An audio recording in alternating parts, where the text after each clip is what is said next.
Welcome back to this web-based CEDS training, a new approach to developing your comprehensive economic development strategy. Again, I'm Josh Beck and have with me Steve Etcher from Marks Nelson. And previously we talked about the purpose of a CEDS, the background and planning essentials. In Module 2, we talked about the process of developing a CEDS. And during this Module 3, we're going to talk about the product, EDA CEDS guidelines. Thanks, Josh. As you may recall in an earlier module, we talked about new guidelines that EDA published in January of 2015. These guidelines were to help practitioners in developing a CEDS. In this section, we're going to talk briefly about what those content guidelines require and suggest. We're going to be looking primarily at the product, or the finished plan, versus the process and the procedures in getting it approved. The CEDS content guidelines that were produced in 2015 are really a list of suggestions and recommendations. They're not additional requirements that EDA is pushing down upon the economic development districts. The new content guidelines are intended to help regional planning organizations craft more impactful CEDS. These CED content guidelines were released in conjunction with EDA's new regulations. The guidelines are intended to replace the old guidance that has been issued by EDA for prior CEDS development. The new guidelines offer suggestions on what should be included in each of the required sections and recommends tools, resources, and examples to help in the development of a CEDS document. The content guidelines are focused almost exclusively on content, and they provide practical suggestions about formatting your document, creating a look and a feel to create an effective and impactful document. Yeah, that's an important point, Steve. So while the content of the CEDS is critical, the structure and the presentation of the information contained within the document is also important. So let's talk about some suggestions that'll help with that formatting. And first, I think it's important that you keep your audience in mind. A CEDS must be technically sound plan, but it also does little good if nobody really reads them, right? So consider how your readers consume the information. For example, a target of approximately 25 to 30 pages makes sense, with 3 to 5 pages of an executive summary containing the key findings, the opportunities, and the initiatives. That's really a reasonable expectation for keeping a general audience engaged. Extremely busy readers, such as elected officials or business owners, may require a shorter version of the document for an overview, with a reference explaining where to go to find a more complete version. For professional planners, the full technical version of the CEDS may be appropriate. An executive summary in particular is an important and useful element since the general public, local officials, federal policymakers, and other senior level executives will generally seek information in a brief, easily digestible form. Decision makers in particular need an executive summary to make informed choices based on a short yet useful synopsis. In addition, data that do not directly link and support the strategy should not be featured prominently in the main part of the document. Too much data can really just be a distraction, especially if it interrupts the flow of the narrative. Use appendices for data that cannot be tied directly to the vision, goals, measurable objectives, and strategies outlined. Great advice, Josh. And while the content of the CEDS is clearly the most significant factor, you as an organization are doing yourself a disservice if the document does not have a professional look and appealing feel as well. Many groups, especially those unfamiliar with EDA, will look at the CEDS as an indication of the organization's or the region's capabilities and overall commitment to effective economic development. Also, the CEDS should make extensive use of charts, graphs, and professional photos to draw attention to and bolster the message within the CEDS. In addition, the CEDS should be crafted in whatever format provides the best medium for communicating the strategies within the document. Regions are encouraged to experiment with hard copy reports, web-based CEDS, or even mobile apps for phones or tablets if that is appropriate and of interest to the region. In some instances, a CEDS may be best developed in a traditional word processing format. However, many strategy documents are now being developed using other mediums. You should research different formats that will increase your readership and usability of your CEDS. In addition, as you're developing your CEDS, use terms that your audience and your reader is most familiar with. Use terms like bikes, cars, buses, and railroads versus multimodal. Avoid using acronyms and technical jargon that is unfamiliar to your reader as well. Think beyond the document.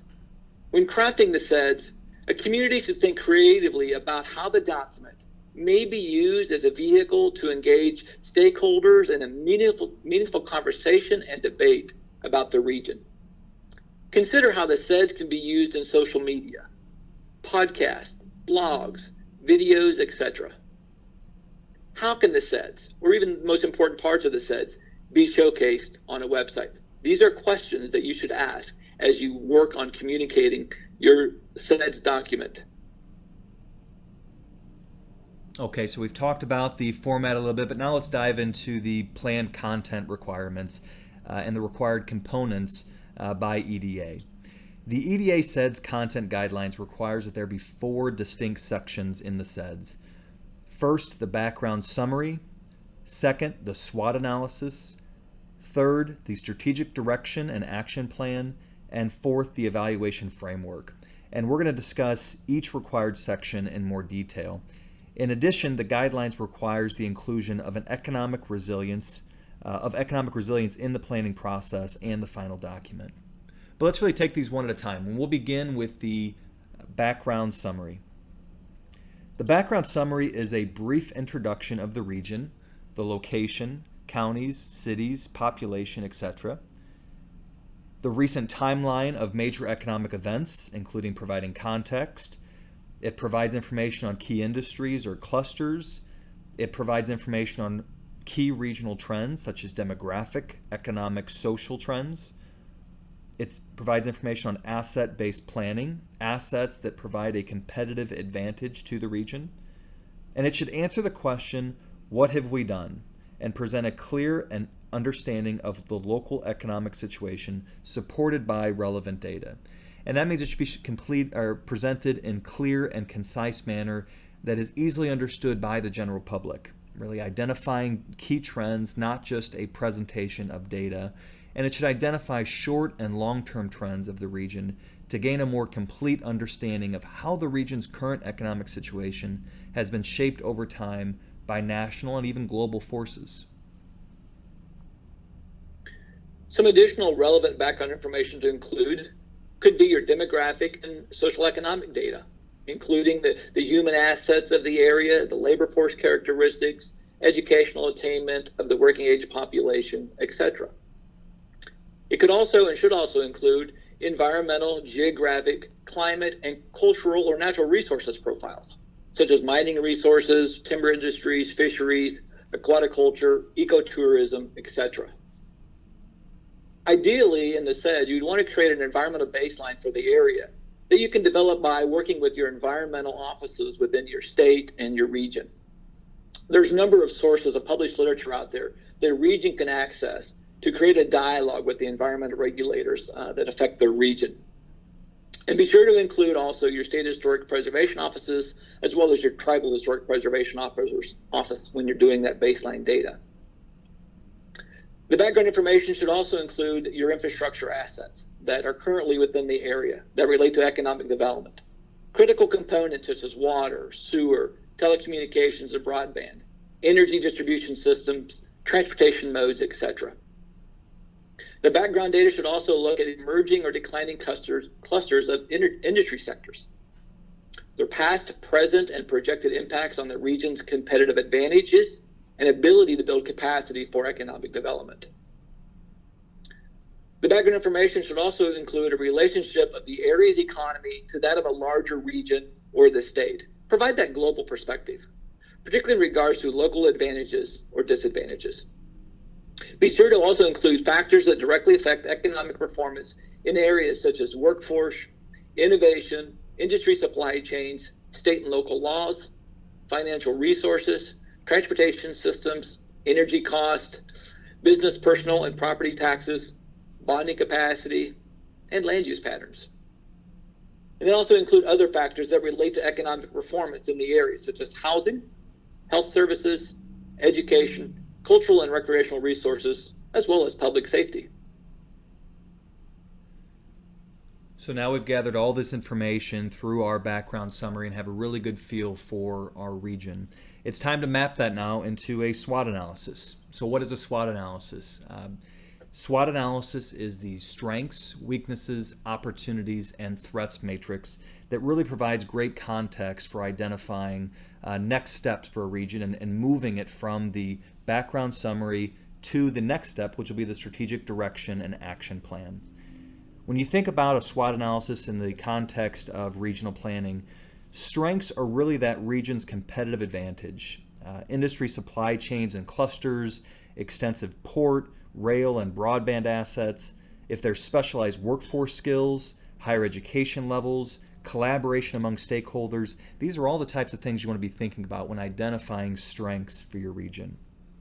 On the other hand, weaknesses are a region's competitive disadvantages. In other words, diminishing natural resources, the risk-averse or change-resistant culture, declining population or workforce, outdated workforce skills perhaps, or a lack of modern technology assets. These would all be considered weaknesses that we'd want to identify and map in our SWOT analysis. We then connect with opportunities. Are there opportunities for regional improvement or progress? For example, the expansion of biosciences research lab in the region, or are there unique natural resources, specialized workforce skills, or skill development programs? Do we have a culture of innovation and entrepreneurship? Those all present opportunities that are external that we could be taking advantage of. And then we have threats. What are the potential negative impacts on the region or regional decline? For example, several companies moving to lower cost areas, defense-based closure, high cost of energy or resources, overseas production capabilities, declining of the tax base.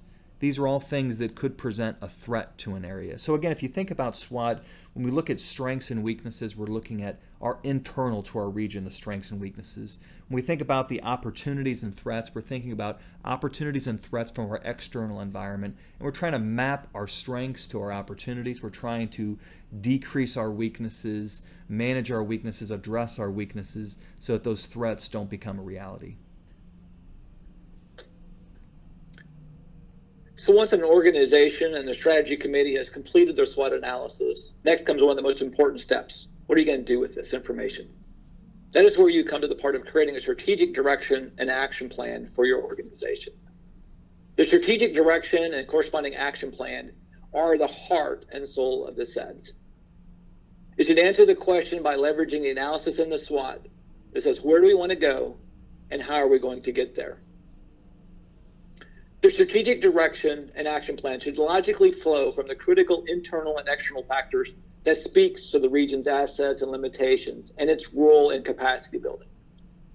The strategic direction should evolve from a clearly defined vision with prioritized goals and measurable objectives. A successful action plan should then focus on those regionally driven strategic priorities that will be undertaken to bring the prosperity aspirations of the region stakeholders to fruition. The vision statement, goals, and objectives should respond to the analysis of the area's development potential and problems, the SWOT analysis. The goals should reflect the desires of most regional stakeholders and should also be realistic and limited to a manageable number. They should address things that can be realized within a short period of time, but also incorporate longer periods for implementation. The vision, goals, and measurable objectives will provide a strategic framework for public and private decision making and serve as the basis for the formulation and focus of the action plan. The vision statement should answer the question, where do we want to be in the next 10 to 20 years?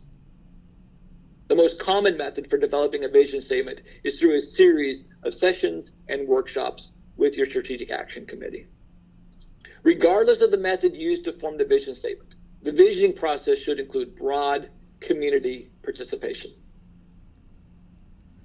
Once we have our vision in place, we begin working on goals and objectives. And goals and objectives really provide the basis for formulating the action plan and serves as milestones to evaluate regional progress. Goals are broad outcomes or general intentions that build upon the vision and are often intangible. Each goal should have a rationale that is clearly understood and publicly supported. Objectives are more specific, measurable, concrete, and support the attainment of goals. Goals and objectives provide benchmarks by which area officials, economic development stakeholders, and the community can measure performance. The goal and objectives should be consistent with the community aspirations for economic prosperity. The successful establishment of a vision with corresponding goals and measurable objectives, properly prioritized and based on a reasonable view of the region's strengths and capabilities, this will all result in a well-defined strategic framework that will drive overall implementation of the CEDS. Great advice, Josh. The action plan answers the question, how do we get there? And is primarily based on the prioritized goals and objectives of the strategic direction. The action plan distills the vision, goals, and objectives into concrete, specific action to achieve the aspiration of the region stakeholders. Building on the well-defined strategic direction, the action plan should explicitly describe how the region will work together to achieve its goals and measurable objectives, including activity ownership, timetable, and committed resources.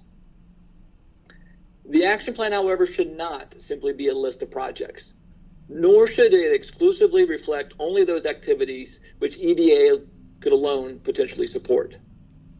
The action plan should include a wide range of activity types, such as housing, transportation, broadband, environmental, sector-specific, or cluster asset leveraging efforts. And they must be clearly linked to the goals and objectives from the strategic framework. A limited number of activities with the highest priority and potential for regional impact should be identified and described. A detailed, well-considered action plan increases the overall value of the CEDS and makes it relevant and useful. While the action plans provide a guide to prioritizing resources and efforts, it should not be used to limit the identification and implementation of other activities that support the strategic direction that was established as part of the development of the vision, goals, and objectives within the CEDS. Okay, so we have our SWOT analysis complete. We've identified our vision, goals, and objectives. We have our action plan. It's now time to talk about the evaluation framework. And the evaluation framework really serves as a mechanism to gauge the progress on the successful implementation of the overall CEDS while providing information for the CEDS annual performance report as required by EDA. These regular updates keep the strategic direction and action plan outlined in the CEDS current and the plan as a whole relevant. The evaluation framework is an important element of the ongoing planning process and should answer the questions, how are we doing and what can we do better? The evaluation framework with its associated measures and timelines should cascade again from the strategic direction and action plan, which in turn flow from the SWOT analysis. Performance measures should be identified to evaluate the progress of activities in achieving the vision, goals, and objectives.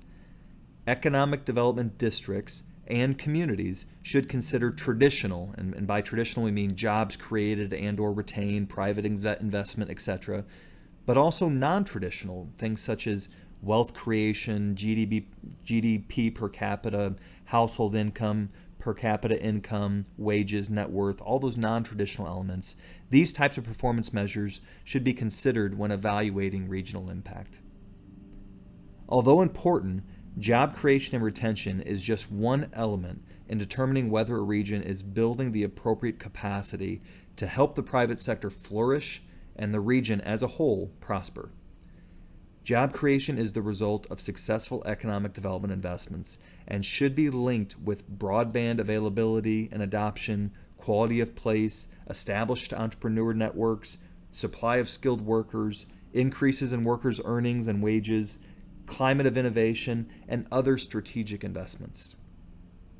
The measures that are ultimately selected should be based upon what is important to the region, what conditions the region needs to reverse or create, and what regional assets can be leveraged. In effect, the measures should reinforce the relevant data and background information collected, SWOT analysis undertaken, and strategic direction and action plan developed to help identify the critical internal and external factors that speak to the region's assets, limitations, and overall ability to build capacity. You should include at least one goal that tracks private investment and jobs created retained to satisfy EDA's GPRA reporting requirements. But I hope you understand the importance of connecting all of these things together to truly have an effective evaluation framework. To reiterate what Josh just said, performance metrics are used to evaluate the progress and impact of the activities in achieving your vision, your goals, and the objectives that you identified in your CEDS. And as Josh mentioned, they could include those traditional items that you're used to tracking and reporting, such as jobs created and retained and/or private investment. But don't forget to track non-traditional measures as well: wealth creation, per capita income, net worth, poverty elimination, etc. So what should you be measuring? Well, a couple of key pointers. Measure what is important to your region. Measure those conditions that you need to reverse and or create. Measure what assets can be leveraged and how you are leveraging them. But remember, there is no one-size-fits-all for performance measures. What one district pursues may not be relevant to your region as well. Your performance measures should reinforce the theories and principles within your CEDS. A couple of key points and attributes for effective performance measures. Number one, make sure they can be evaluated in an objective, timely, and cost-effective fashion. Make sure they focus on an outcome or result rather than an output or an activity. Make sure you're clear about the results that you expect. Make sure they support your region's goals. Make sure they are challenging, but yet attainable. And make sure they clearly define what you consider to be satisfactory performance.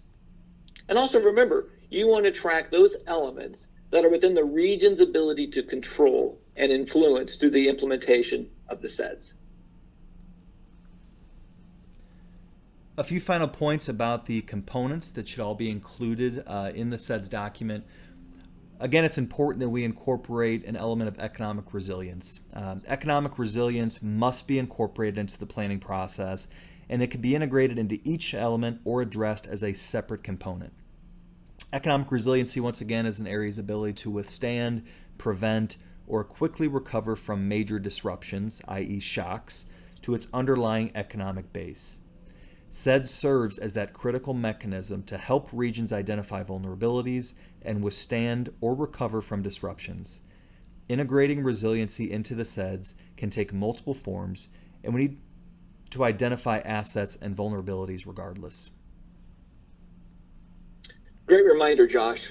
Also, just kind of as a footnote, in the 2015 content guidelines, EDA provides some guidance on how you can incorporate the CEDS planning process with other planning elements and planning efforts that's currently going on. There's two elements that EDA references in their content guidelines. The first is utilizing equivalent or alternative plans to the CEDS. EDA may accept as a CEDS any locally, state, or regionally prepared plan, or any plan prepared under any other federally supported program if three conditions are met. Number one, if the plan is current. Number two, if the plan preparation and content addresses EDA's regulations. And three, if that plan is consistent with EDA's guidelines. Regardless if you use an alternative or equivalent plan, it's important to make sure your plan is aligned and coordinated with other local, regional, and state planning efforts. There's great value in doing this. By coordinating and collaborating with other planning efforts, you're adding value to the multiple planning processes and the resulting plans and their efforts. You're creating a more efficient approach to creating a better community. You're improving stakeholder engagement because it's going to be more inclusive and wide-reaching. You're going to increase funding opportunities from multiple sources. And you're going to create more strategies and implementers to implement the plans and achieves the results. EDA also allows for nesting, which previously approved CEDS could be folded into a new plan by leveraging the existing action and implementation plans along with their evaluation frameworks to effectively inform a newer plan. Now, bear in mind, EDA does not formally approve alternate or equivalent plans. However, EDA will accept or deny them as part of the community or the region's pursuit of an EDA-funded project. Okay, so that concludes Module 3, focused on the product, EDA guidelines and requirements. Hopefully you learned something and are ready to join us for our final module, Module 4, focused on procedure. That one's going to be relatively brief, but important nonetheless. So once again, if you have any questions, feel free to contact either myself, Josh Beck, or Steve Etcher, and you can reach us at training@marksnelsonCPA.com, by phone at 816-743-7700, or online at marksnelsonCPA.com. And again, we welcome any questions about the content of the webinar. We also welcome you to send us questions or comments or issues that you'd like to make sure that we bring up during one of the live trainings. So once again, thank you for joining us for Module 3, and we look forward to seeing you on our final module, Module 4, focused on procedure.